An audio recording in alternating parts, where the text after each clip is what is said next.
Hi, this is Eric at Frog Valley Tropical Fruit Farm, and this is Florida Natural Farming. Today I'm going to do a video on functional farming. I'm going to talk about mycorrhizal fungi and the importance of it. And I'm going to look at the lychees. I'm going to look at those little seedlings I just planted. And go look at the Garcinia Humbromiana. So I'm out here in the cow pasture with my little cow Pepsi. And she's a good little girl. I love her. Grounding with my cows. I just love these little things. She's a 33-inch little 3-year-old cow. Gonna have babies, another baby. This is the mother of Pepsi. And she doesn't understand why I'm talking to the phone, but she's good. And here's our little bull, Wally. He's 32 inches. Romy's dad. A registered miniature zebu. It's Bogle Farms Midnight. That's Bogle Farms Uma. So registered names. And we rotationally graze them. And I watched this excellent, that's Carnation, Bogle Farms Carnation. This is Bogle Farms Luna up here. I watched this excellent presentation on advancing eco-agriculture with John Kemp, and he had Dr. Alan Williams on, who is a PhD in animal husbandry and sciences and stuff, but he was talking about how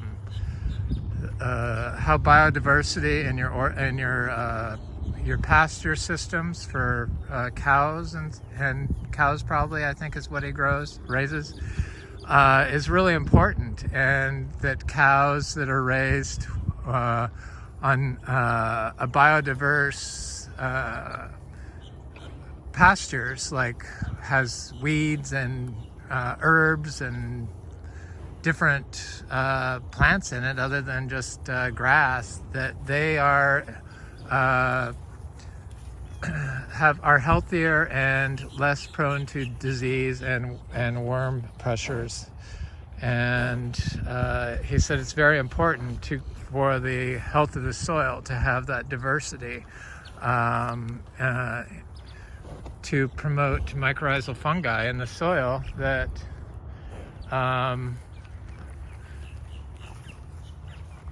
creates nutrients for the other plants. Anyway, it's a fascinating discussion he had. It was in today's video, AEA, Advancing Eco-Agriculture, Dr. Alan Williams, and I'll do a link to it in my reference. And he had just said a lot of the stuff that I've talked about for years, or a couple of years. He was talking about the moisture, the dew in the air provides huge amounts of water that gets distributed into the soil from the plants, and the importance of mycorrhizal fungal systems and how they harvest the water from the air, and they also provide nutrients. They also provide an immune response.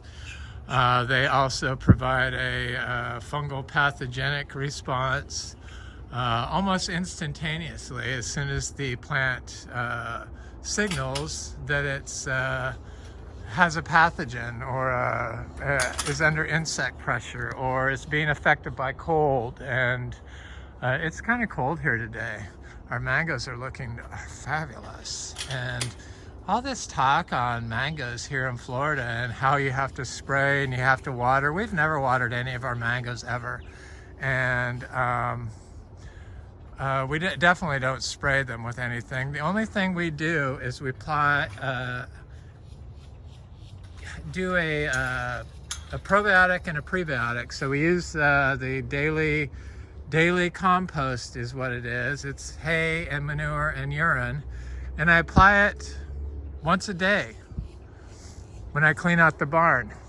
which is what that is. So it's like 100 pounds of soiled hay with about 20 pounds of manure.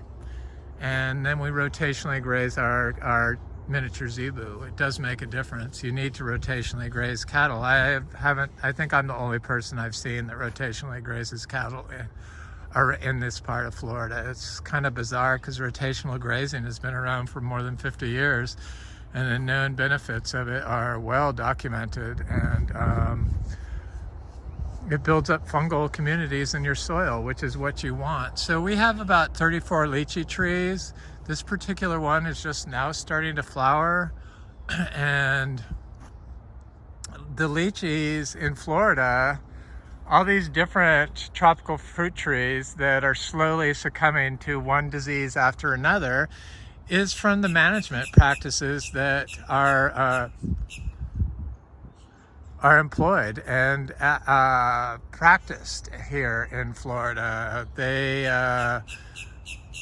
Most growers spray their mangoes with copper and sulfur every other week when they're flowering, and that diminishes fungal communities in your soil and in your leaf tissue of your plant and inside your plant. So the whole microbiome of the plant, the phyllosphere, endosphere, and the rhizosphere are all heavily affected by the antimicrobials that people use. And we wouldn't use antibiotics on ourselves every day of the year, but yet for agriculture soils and for growing plants here, that's what they do. They use biologicals, antibiotics, basically, insecticides, fungicides, herbicides. Those are all antibiotics. You know, they kill life. They're anti-life-giving substances, which seems to be the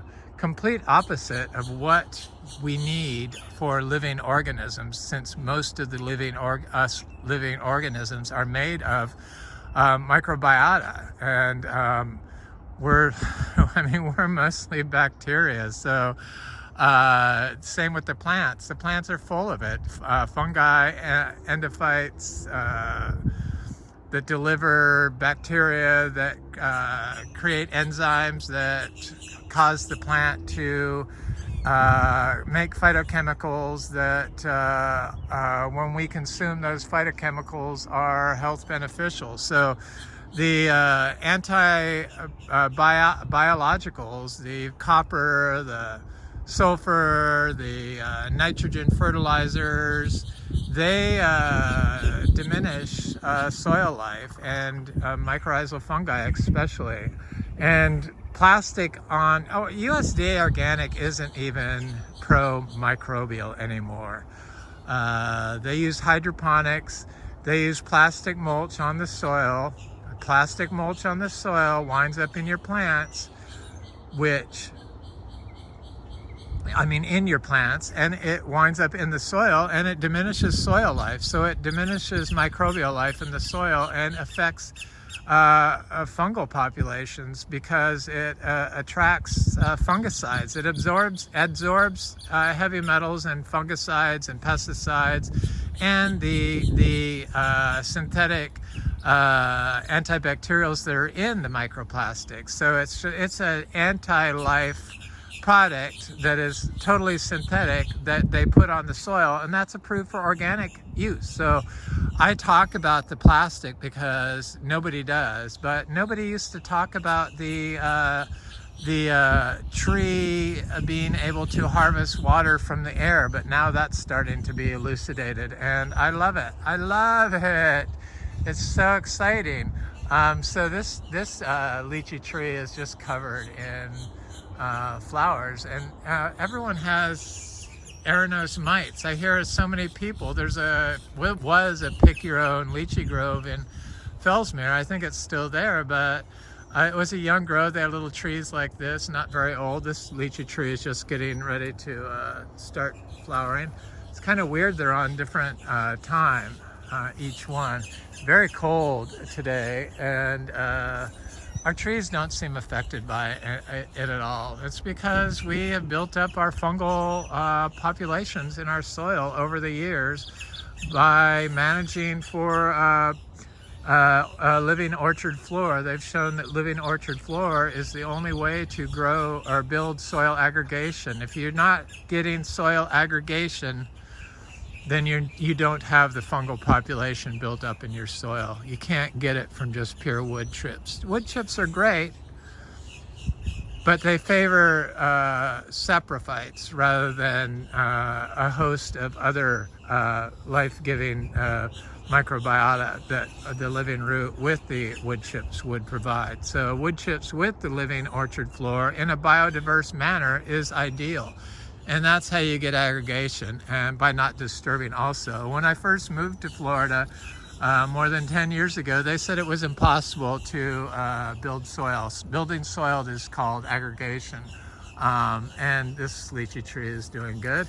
We have Mauritius and Brewster lychees. I thought about getting Sweetheart, and there's another one from Australia that I kind of wanted, but everyone's having to chop down their lychee trees, and it's like, I keep waiting for us to have a problem, but I think because we have built up our soil over the years that we don't have to worry about it. And people, I read on TFF that, you know, people wanting to grow in a sand berm and stuff. Well, I grow mangoes on a sand berm at the beach. So I do know that you can grow mangoes without ever watering them, and that's just total fallacy to say that you need to water them. It's just not true.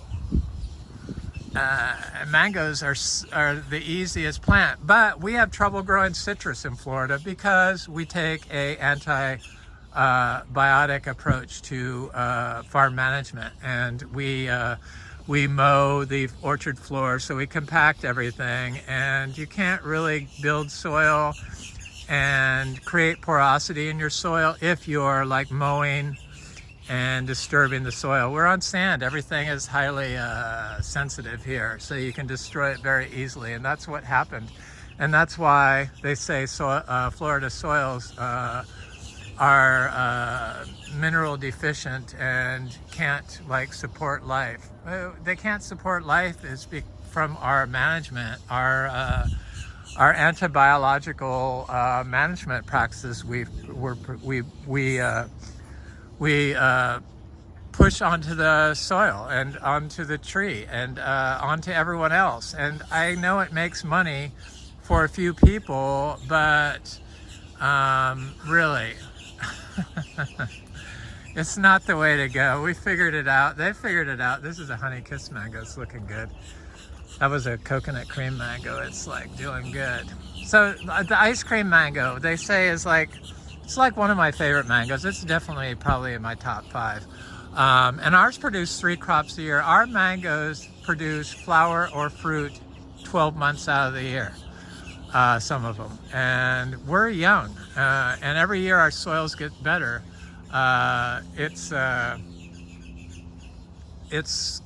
We're going to be able to show more and more. But ice cream mangoes, they said, oh, they're one of those plants that's disease prone. No, you're creating soils that are causing your plant to be disease prone. Our ice creams don't have disease. I don't understand why somebody would even say that. They just never look at the soil. They just look at the disease and then do a anti-biological, have biological warfare basically on their tree, a living organism. You wouldn't do that to your gut, so don't do it to your soil or your tree. It just doesn't make any sense. To me, it doesn't make any sense. To a lot of people it does, but the mangoes are really looking good. Miss Kitty, what are you doing?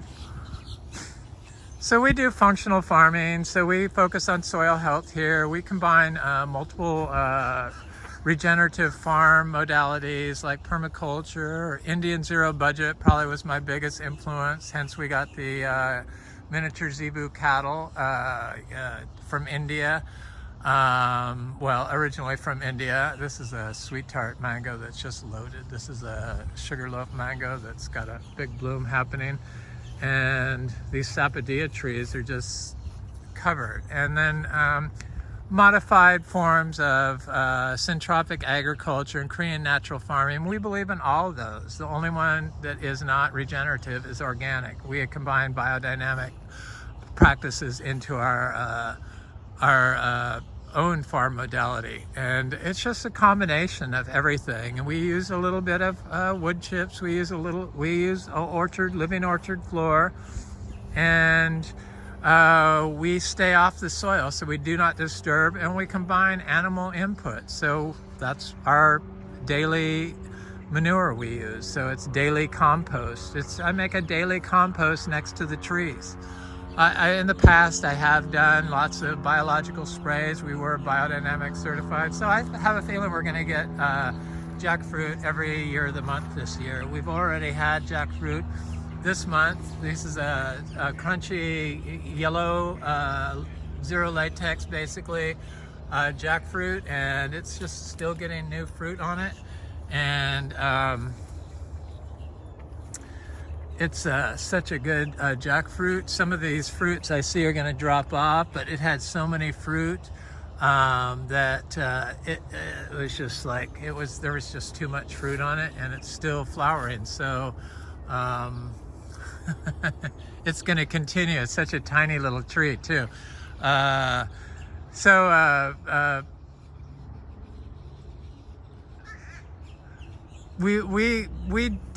did lots of sprays to the soil, and we were biodynamic certified, and we were organic certified. I fell out of love with organic just because it just didn't seem regenerative to me, and just their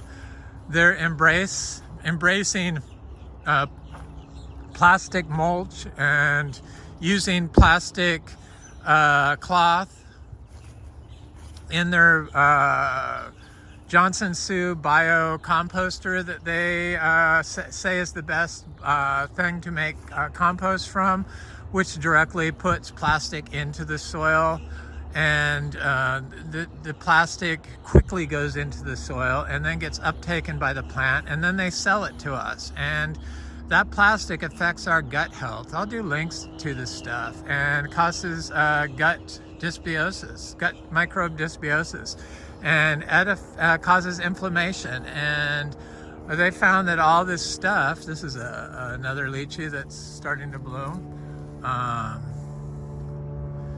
It's going to be, I think, a very good lychee here. It just, they're so healthy, and we've never watered these lychees. Well, I did connect the lychees to water for a brief time, but I've never watered anything when I planted it. It's totally unnecessary, and the soil, after years and years and years, gets better and better and better. It's just really gotten amazing, and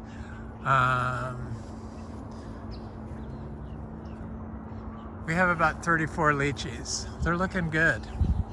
It's going to be a good lychee year. I know it. I can see that it's going to be a good lychee year. Everyone's blooming, starting to bloom. And we don't have, knock on wood, we do not have our Aranos mites, thank God. But I'm sure if we did, that there would be a biological response to that via the help of the mycorrhizal fungi that we've built up in the soils. You got to use low nitrogen inputs, and they love cow manure. Cow manure is like the gold standard for growing plants. It just is. I knew this since I was a child of, like, I don't know, 7 years old. How do you grow plants? With cow manure. And it works. It does work. And people have forgotten this, and they think compost is superior. No, it's not. Sorry. If you have cow manure, you really don't need anything else, as long as you manage correctly. Leave biodiversity. All these different weeds and grasses that are here, they just all showed up for free. I didn't have to plant the diversity. I'm slowly trying to add my own plants that will overtake the orchard floor, but just so it looks better, because, you know, people get repulsed by this, but it really works. And it's because it's like so diverse in its size and its height and the leaf sizes. That means all these different microbes and plants are shading and helping the soil. So it protects the soil from oxidation and builds soil, actually. This lychee is covered in flowers. Our lychees, the birds usually got, but the lychee trees are getting kind of big. So over here, the lychees start getting a little smaller because I wasn't giving them the amount of manure that I was giving over by the barn. There are rules against applying manure. You have to wait 120 days after you apply it before you could sell fruit to the public. But this is because in conventional and organic agriculture, they make giant piles of manure, which create a imbalance out of the microbial life. And that's why they have to turn it and get rid of it with heat. But if you do it in small piles, small low piles, much like it would happen in nature, then you get a microbial homeostasis. So the good bacteria overtakes the bad bacteria naturally, and you don't have a proliferation of pathogens in your compost. It's just management, or mismanagement is what it is. It's kind of like our own personal health. So this is a J31 grafted jackfruit, and it's got flowers on it, and little fruitlets started. Looks like something's been getting at that one, but this one is right here, and I see a new flower there starting to get covered, and I'm excited about this because it's supposed to be a good fruit. J33 was supposed to be a better fruit, but I had a mistake, and I planted my little J33 seedlings where it flooded and didn't catch them in time before we had fixed our flood problem, our standing water issues, which are all fixed now. So I probably wouldn't have had that problem if I planted now. But building soil microbial life does not happen overnight, and I think that's why people try to rush it and think that it's not working, and then they look elsewhere for solutions. So they look to nurseries or Home Depot for questions, and you usually get the wrong answer. Oh, we have this product, or we have that product. Well, it's management and lifestyle, and they don't tell you the management and lifestyle practices you should employ, and you have to search that knowledge out yourself, just much like functional medicine will tell you lifestyle choices to make, but regular medical doctors, they don't even ask what you eat in a day. And they just say, what's wrong with you? Oh, I have this pain. Oh, here's this. Or I have high cholesterol. Oh, we'll take this pill. They just provide a pill, much like Home Depot does, or a nursery. And nurseries are known to be very polluting sources of industrial chemicals. So to employ a nursery response in your home garden for food you're going to eat, I would have to say that's probably not a good idea.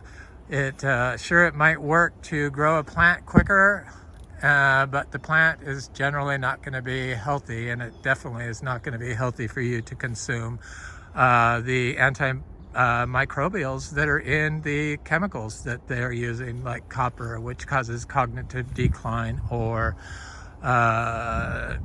any number of insecticide that they may be using, or fungicides, and it kills your gut health. So if it's killing microbial life in plants, it's going to kill, and soil, it's going to kill microbial life in you. So that's a good way to cause chronic disease. So what works for the nursery is not necessarily good for your own health. I'm gonna go look at the little seedlings I just planted.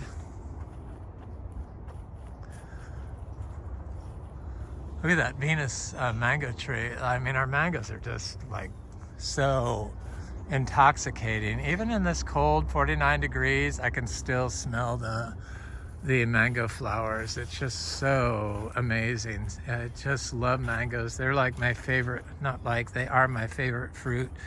If I had unlimited durians to eat, or petalite tree fruit to eat, or something like that, I could like up my game on what my favorite is. But if you have never tried a Florida grown, naturally farmed, correctly, not industrially farmed, and not using water. So a lot of people think that you can apply copper or not copper, but calcium to sweeten fruit in Florida, sweeten mangoes. But if you have issues getting calcium cycle to work in your mango, and you have to apply calcium or gypsum because you think it's going to sweeten fruit, that means that your soil nutrient cycle is not working correctly, probably due to compaction, and probably because you've been using antimicrobials like copper over and over again, which have built up in the soil, which compacts and oxidizes your soil, which prevents the calcium cycle from working correctly. So the only reason why they apply it is because they've used so many salt-based fertilizers or their management of their orchard floor has caused oxidation, which creates a acidic soil, which they then have to put calcium on. But Florida is full of calcium. There's no need to, most soils are full of calcium. There's no need to apply calcium, and then they water. So they do admit that rainwater can wash out the flavor of fruit. It doesn't wash out the flavor of our fruit.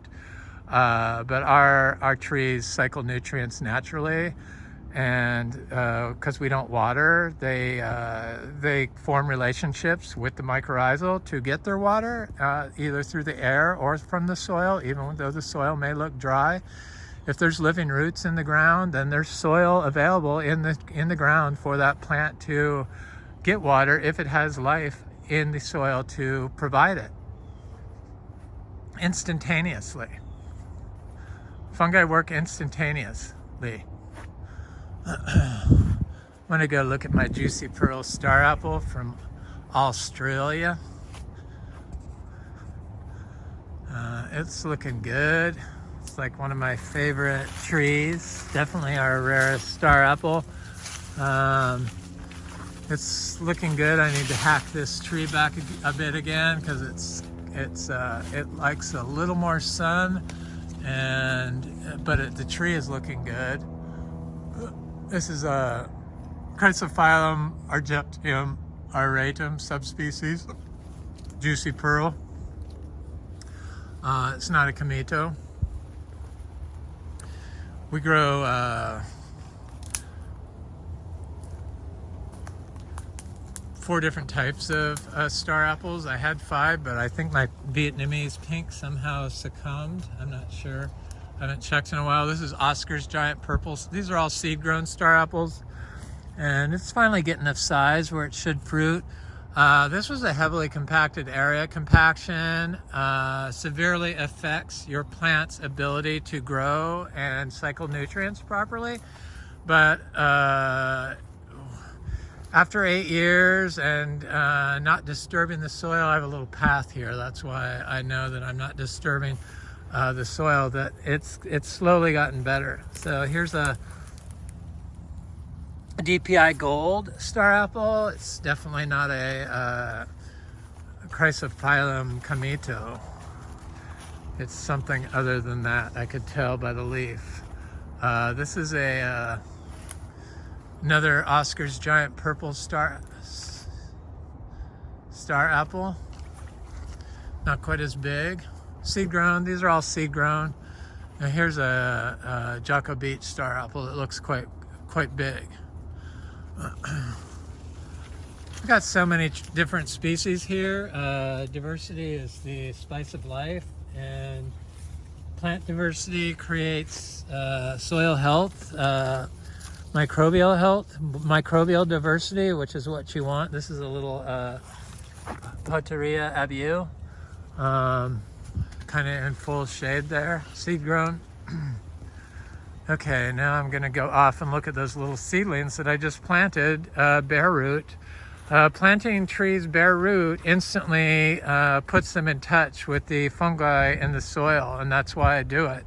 So even if I start seeds in my own compost that we make here, because I do start some seeds in it, and I remove all the soil and rinse the roots off, especially if they're being grown in plastic containers, because the plastic from the plastic, black plastic, polystyrene or polyethylene rather, or polypropylene is what they are probably. It doesn't matter, it's all plastic.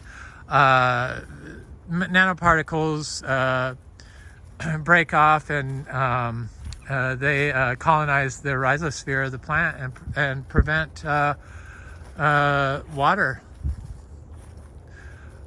water from flowing to the plant correctly. So they disrupt the water cycle and obviously the nutrient cycle, since nutrients move through water. Anyway, so I planted these 2 days ago and never watered them, and I just want to show you it hasn't rained here. The soil is kind of getting a little bit dry. There's a bare spot there, but this one looks great. They don't need to be watered. That's all that this thing with water is just, first of all, our water probably is not the correct pH. If you're using city water, definitely is not the right pH. If you're using well water, it probably is definitely not the right pH. So the water changes the pH of the rhizosphere of the plant from its optimal range, whereas the soil with the unwatered, in the unwatered area, has the right pH if you have the living roots in the ground, because that keeps the soil at the optimum range for plant growth. So if the plant's having to adjust its pH, because that's what it can do through its root exudates and calling to biological life, that's a needed resource that could be going towards attracting fungal endophytes and mycorrhizal fungi that can provide water to it. So we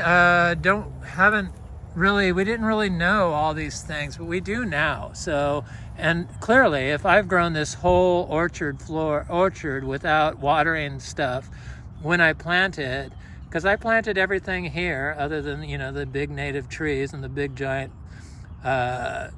trees like that tree, then stuff grows, and everything grows the same way. This is the Poteria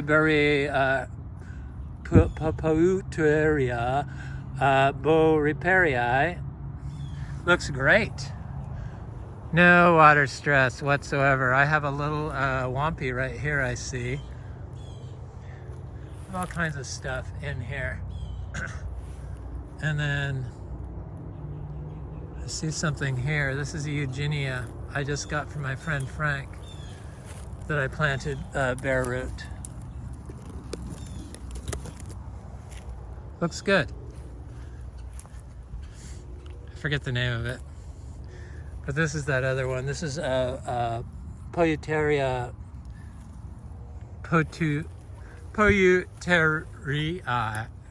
R.A. Poturia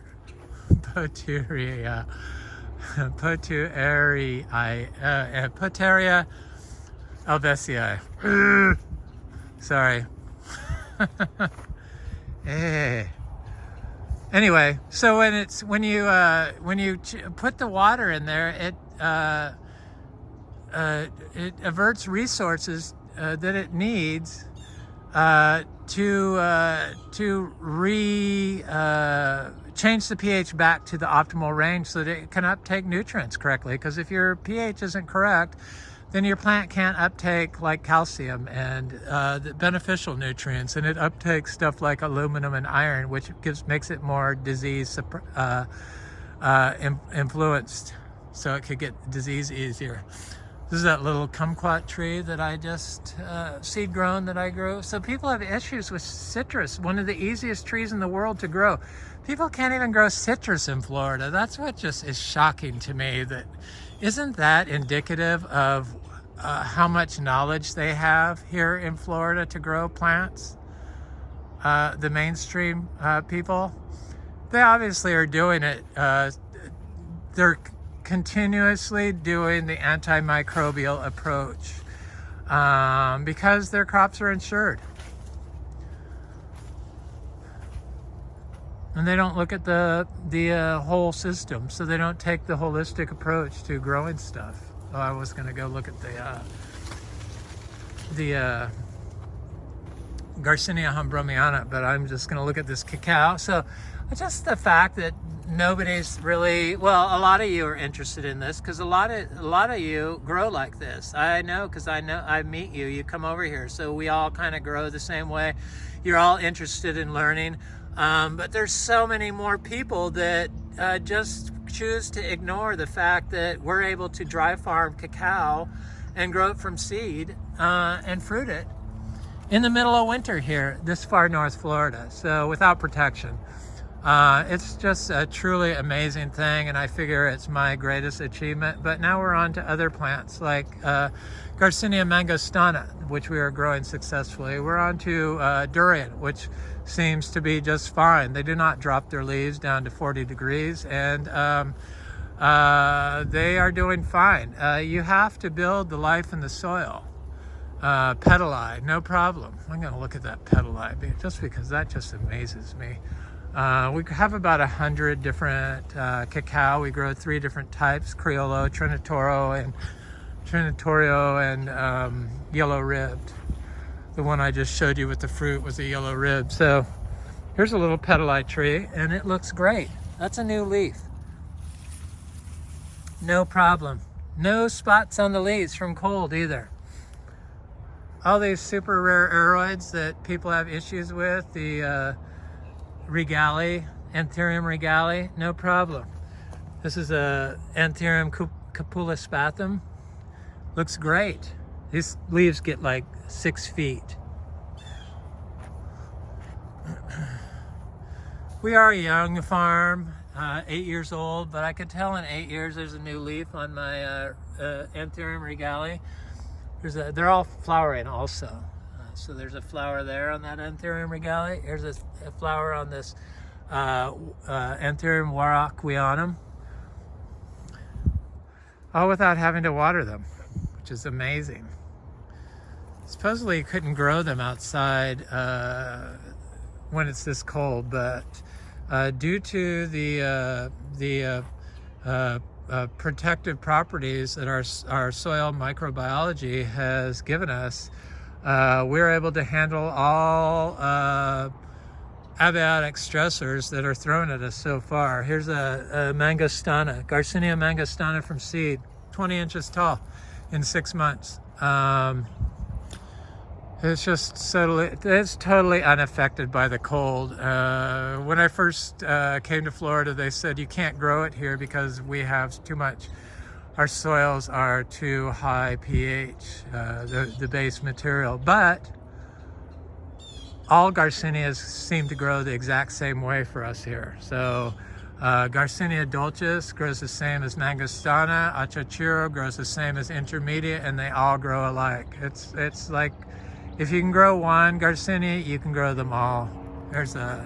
Just like if you can grow Trinitoro or yellow-ribbed dry farmed, you can dry farm the Trinitorio. They're not different cold tolerant. They're all the same. We're going to get fruit off one of our Trinitorios next year, so then we'll have 2 different types of cacao fruiting. That's going to be the next 5 years. This farm is going to explode in how it expresses itself, and it's just going to be amazing. The future is our oyster here. There's the Achachuro tree. It's why we started this farm 8 years ago. There's a Garcinia dubico. I was thinking that was microphylla, but I don't think it is now after I looking at the fruit a little bit more. There's another little citrus there, seed grown. Everything is seed grown. Most of the stuff is seed grown. Everything can grow in Florida from seed without being watered. And just if you manage for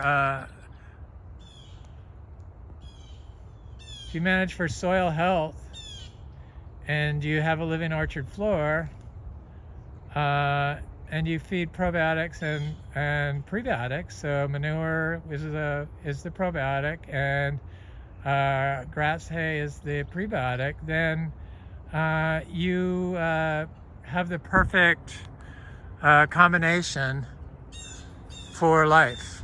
And you're not employing anti-biologicals to the soil or your tree. This is a seed-grown sugarloaf mango, and I'm hoping that that's a flower bud forming. It could be, but maybe it's still too young, but it sure is healthy. I really like how dark purple the stems are. That's not fungus, that's just dark purple. Such a beautiful plant. Sugarloaf is a really good mango. I believe all mangoes have the same disease tolerance. It's just how severely they're affected by antimicrobials from the time they're a seed. They start off giving sterilizing the seed. That's an anti-biological, and it kills life. So you're instantly making your plant's immune system weakened by doing that. And then they, feed nitrogen fertilizers, salt-based fertilizers, which are made from industrial pollutants. So industrial sources of chemicals converted to plant nutrients, and those create a weakening in the cell tissue of the plant, which makes it more susceptible to plant disease, and it also inhibits the relationship of inhibits fungal relationships. So your plant is further weakened by the antimicrobial and anti-biological management practices that is known as industrial farming and now USDA organic farming.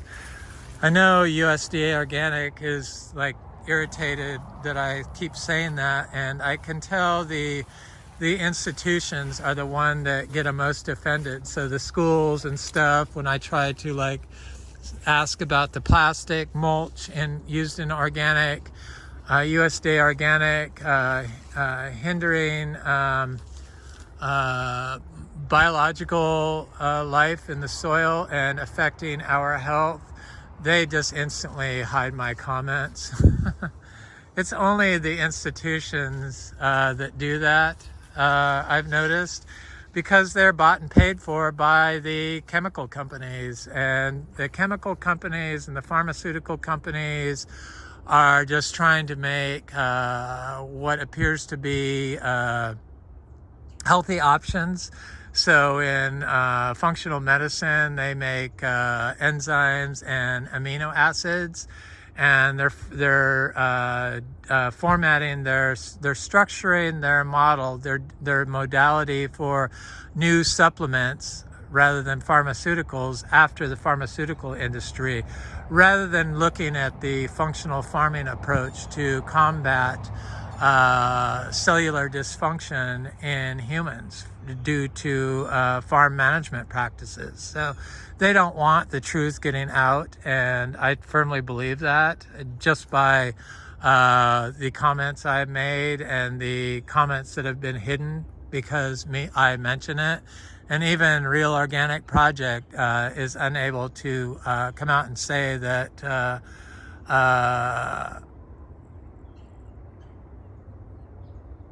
plastic used in agriculture is detrimental to microbial life and therefore detrimental to our life, our health, and causing chronic disease in us by the consumption of the microplastics.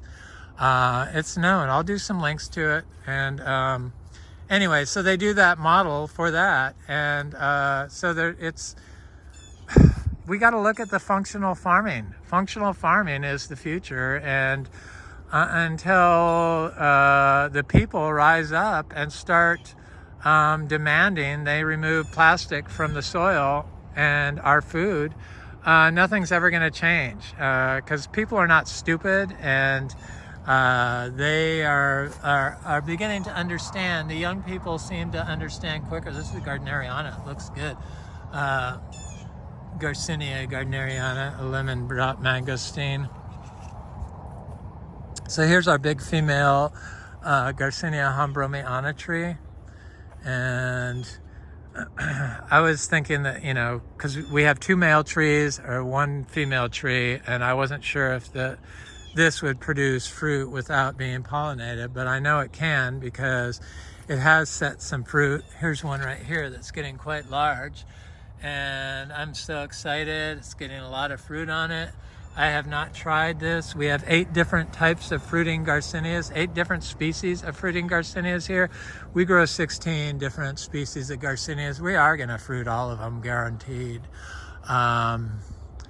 Anyway, so I'm excited to see this, but it did not need to be pollinated by a male to set fruit. So I think I told somebody you needed 2, but you don't.